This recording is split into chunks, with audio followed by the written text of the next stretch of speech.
তুমিও কি অর্থনীতি পারো না? তাহলে আজকের এই ভিডিওটা তোমার জন্য। কারণ আজকের এই ভিডিওতে অর্থনীতি কমপ্লিট করার সহজ গাইড তোমাদের বলে দেব, কিভাবে পড়লে অর্থনীতি তোমার কাছে সহজ মনে হবে। তোমাদের মধ্যে অনেকেই আছো মানবিকের যারা অর্থনীতি সাবজেক্টটাকে অনেক কঠিন মনে করো, তোমরা পারোই না, তোমরা পরীক্ষা ফেল করো বা রেজাল্ট খুবই খারাপ হয়। ফার্স্ট অফ অল আমি বলি, অর্থনীতির জন্য তোমার বেসিক কিছু জিনিস জানা লাগবে। যেমন মানবিকের ইতিহাস তুমি পড়লেই হয়ে যাবে, মুখস্থর ব্যাপার। তারপর অন্যান্য বিষয় মুখস্থর ব্যাপার, কিন্তু অর্থনীতি কিন্তু শুধুমাত্র মুখস্থ করলে কখনোই হবে না। যদি না বুঝে পড়ো তাহলে অর্থনীতিতে জিরো পাবা, জিরো পাবা। সুতরাং অর্থনীতিতে অবশ্যই তোমাদের কি বুঝে বুঝে পড়া লাগবে। অর্থনীতি যদি বুঝে না পড়ো তাহলে যতই পড়ো না কেন তোমার মাথায় কিচ্ছুই ঢুকবে না। অর্থাৎ এখন তোমার কাজ কি? কনসেপ্ট ক্লিয়ার করা। অর্থনীতির কনসেপ্ট ক্লিয়ার করার জন্য তোমার কি করা লাগবে? কলেজের শিক্ষকদের হেল্প নিতে পারো, বা বাসার হোম টিউটরের হেল্প নিতে পারো, বা কোচিং করতে পারো, বা তোমরা যারা একটাও করতে চাও না, বাসায় বসে বসে সাপোর্ট নিতে চাও, তোমরা আমাদের একাডেমিক টু অ্যাডমিশন কোর্সে ভর্তি হয়ে যেতে পারো। কারণ এখানে বাংলা, ইংলিশ, আইসিটি সহ মানবিকের সকল অধ্যায়ের বা সকল বিষয়ের প্রথম পত্র এবং দ্বিতীয় পত্রের ক্লাস দেওয়া আছে। জাস্ট সেখানে গেলেই হবে।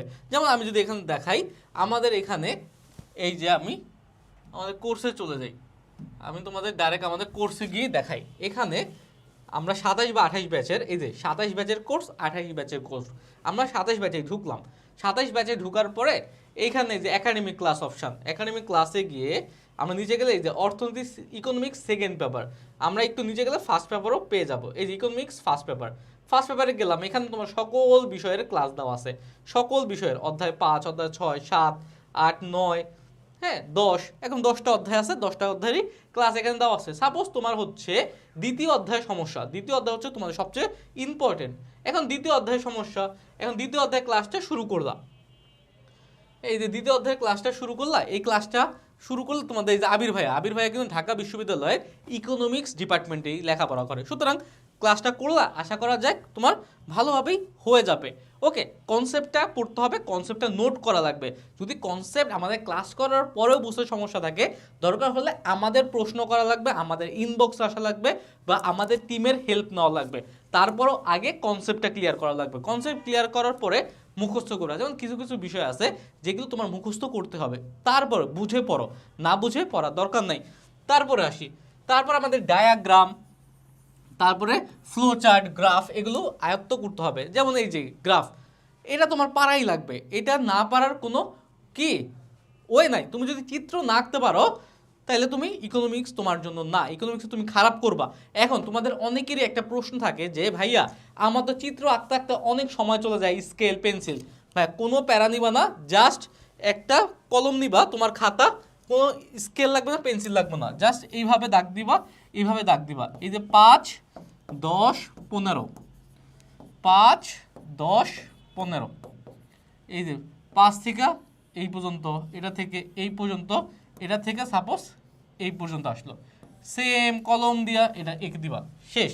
ইকোনমিক্স কিন্তু কলম দিয়ে, যেমন আমি যখন নটরডেম কলেজে পড়েছিলাম শুরুতে আমিও স্কেল দিয়ে পেন্সিল দিয়ে সুন্দর করে লেখার চেষ্টা করছি, কিন্তু ইকোনমিক্সের ক্ষেত্রে হাতে কলম দিয়ে লিখে ফেলবা, এতে তোমার নাম্বার আরও বাড়বে। আমাদের রঞ্জিত কুমার নাথ, তোমরা যার বই সকলেই পড়ো, তার বইয়ে কিন্তু আমরা কি তার সরাসরি স্টুডেন্ট, তারাই কিন্তু কি আমাদের শিখিয়েছে যে কলম দিয়ে এবং পেন্সিল দিয়ে লেখাটা ম্যাটার করে না, স্কেল দিয়ে লিখলা না কীভাবে লিখলে ম্যাটার করে না, দাগ আঁকা বাঁকা হলেও সমস্যা নেই। কিন্তু মেন জিনিস হচ্ছে তোমার বুঝে বুঝে চিত্রটা কিভাবে হলো, কি কারণে, কোনটা যোগান বিধি, কোনটা চাহিদা বিধির চিত্র, কোনটা বিকল্প, এগুলো প্রত্যেকটা জানা লাগবে। কারণ অনেক চিত্র আছে, যদি চিত্র না বুঝো এমসিকিউ পারবে না, সিকিউ পারবে না।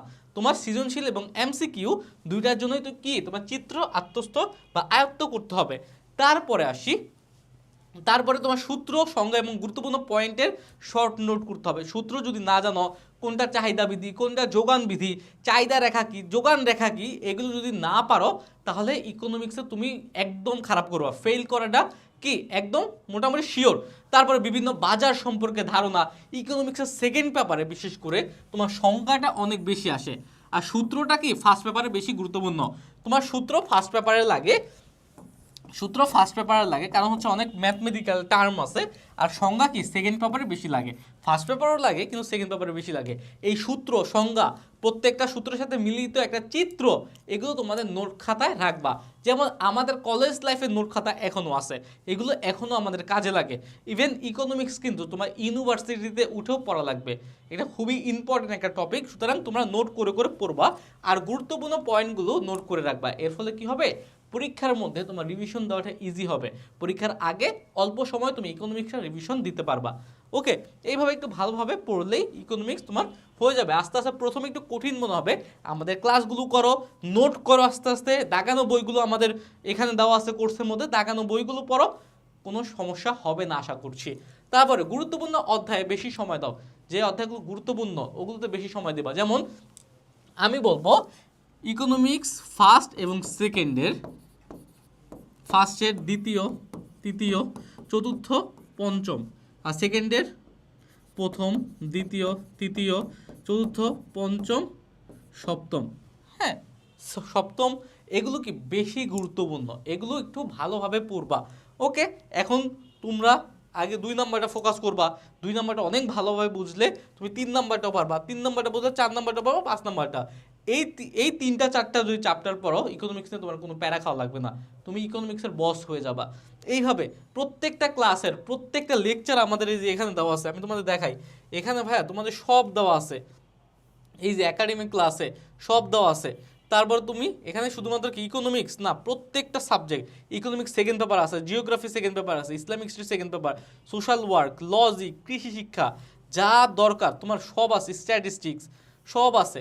ওকে, তোমার কিচ্ছু নিয়ে ভাবা লাগবে না, এ টু জেড। যেমন লজিক তোমার প্রথম অধ্যায়, দ্বিতীয় অধ্যায়, তৃতীয় অধ্যায়, চতুর্থ অধ্যায়, পঞ্চম অধ্যায়, ষষ্ঠ অধ্যায়, সপ্তম অধ্যায়, অষ্টম অধ্যায়, এইরকম প্রত্যেকটা চ্যাপ্টার তোমার এখানে সুন্দরভাবে মেনশন করে দেওয়া আছে। ওকে, এইভাবে একটু পড়ো, নোট করো, মানবিকের স্টুডেন্টরা তোমরা নোট করো, আশা করা যায় কোনো সমস্যা হবে না। আর একটু ম্যাথ প্র্যাকটিস করো, ম্যাথগুলো বোর্ড কোশ্চেন দেখে দেখে প্র্যাকটিস করলে তোমার কাছে ইজি হয়ে যাবে। সূত্রগুলো মুখস্থ করো, সূত্রগুলো লিখে তোমার টেবিলের সামনে রেখে দাও, যতবার দেখবা ততক্ষণ পড়া হয়ে যাবে। বাজারের সূত্রগুলো, বাজারের কোন বাজার কি, বাজারের বৈশিষ্ট্যগুলো লিখে রেখে দাও। যেমন আমার পড়ার টেবিলে সবসময় ইকোনমিক্সের সূত্রগুলো থাকতো। আমাদের সায়েন্সের মতো তো প্যারা নাও লাগে না, আমরা অল্প একটু প্যারা নেই কিন্তু ভাই ভালোভাবে নেই। ওকে, এইভাবে পড়ো। এরপরেও যদি কোনো সমস্যা থাকে আমাদের জানাও, ইনশাল্লাহ আমরা তোমাদের সমস্যাগুলো সমাধান করে দেবো। আজকের ভিডিওটা এই পর্যন্ত থাকলো, আবার দেখা হবে। সেই পর্যন্ত সুস্থ থাকো, ভালো থাকো, আসসালামু আলাইকুম।